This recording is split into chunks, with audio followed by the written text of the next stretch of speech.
Bonjour mes chers amis, toujours dans ce chapitre 15 extrêmement intéressant et on va voir ici donc quelle est l'attitude d'Hachem vis-à-vis de celui qui refuse, comme on a vu hier et avant-hier, de s'amender, d'améliorer son chemin.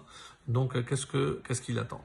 Alors, Moussar Ra Le'ozev Ora. Donc le roi Salomon rentre dans le vif du sujet. Moussar Ra. Ici, Moussar, donc qu'on a toujours traduit par éthique ou instruction. Ici, comme ça, il peut y avoir Moussar Ra, ça veut dire un grave châtiment, les Ozev Ora, pour celui qui abandonne, qui s'écarte de la route. Sonné Tochachat Yamut. Et celui qui est la réprimande mourra. Très très fort ici les propos du roi Salomon. Attention, est-ce que quelqu'un qui n'accepte pas les reproches, les réprimandes, lorsque évidemment celle-ci ne cherche qu'une chose, c'est à l'améliorer et à le redresser sur la bonne voie. Donc forcément, si je me maintiens à l'écart, comme on a vu hier, s'il s'écarte de la voie, eh ben, qu'est-ce qu'il doit s'attendre à un grave châtiment. Alors souvent on se dit, mais qu'est-ce que le bon Dieu a à faire?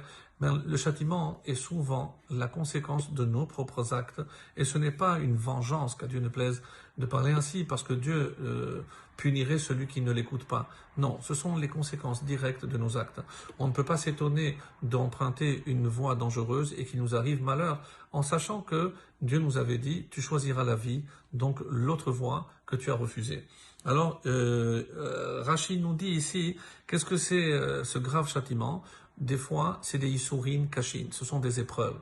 Et on comprend que même un rachat, comme on a expliqué que Dieu a toujours le regard même sur le rachat, et ces épreuves, encore une fois, c'est pas pour le punir dans le sens que nous on entend, mais pour lui permettre aussi de réparer ses torts. Et c'est Issourim Kashin. Le Rada qui dit, un autre terme, Issourim Raim.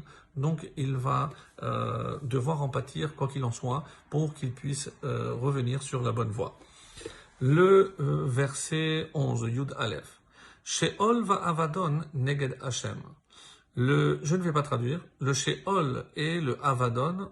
Alors Sheol, généralement, on a dit que c'est en bas, c'est souvent assimilé à l'enfer.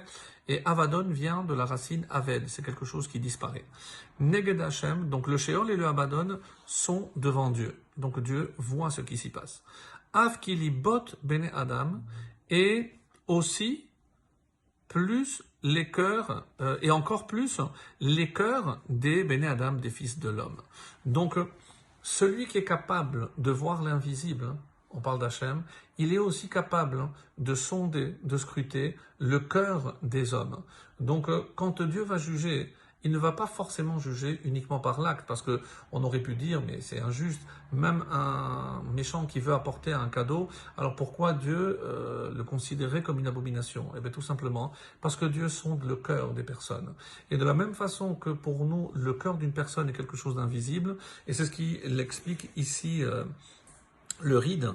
De quoi on parle ici? C'est Sheol et Avadon, c'est dans les profondeurs de la terre. Mais même ce qui se passe dans les profondeurs de la terre, Dieu connaît.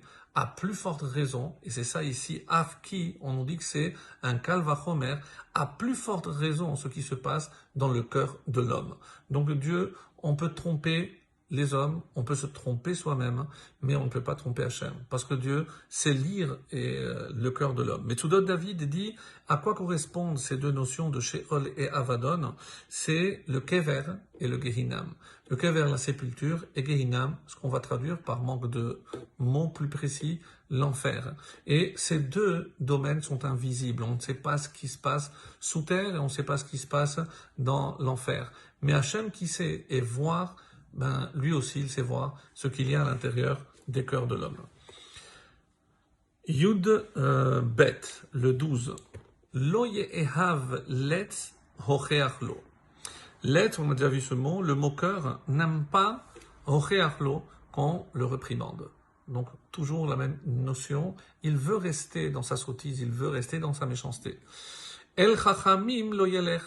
Et il n'ira pas vers les sages, parce qu'il sait que les sages vont essayer évidemment de le réprimander, de lui faire des reproches, et de la bonne manière, comme on l'a vu précédemment, donc avec un langage de douceur, mais même cela, il se refuse. Donc comment va-t-il réparer quoi que ce soit alors qu'il refuse de fréquenter les gens qui pourraient être pour lui une aide précieuse? Le Ride dit, il n'aime pas qu'on lui fasse des reproches et il n'aime pas en faire. Donc même s'il voit quelqu'un mal agir, lui c'est pas son problème, parce que comme il ne veut pas qu'on lui fasse, eh ben il ne va pas en faire aux autres. Et alors qu'est-ce qu'il va faire? Il va finir par fréquenter les gens comme lui, qui pensent comme lui, qui agissent comme lui, et ce sera très difficile évidemment de changer de voie. Et le Radak dit que petit à petit, il s'éloigne des sages, et donc il s'éloigne forcément aussi, malheureusement, de la sagesse. Très très bonne journée à tous, et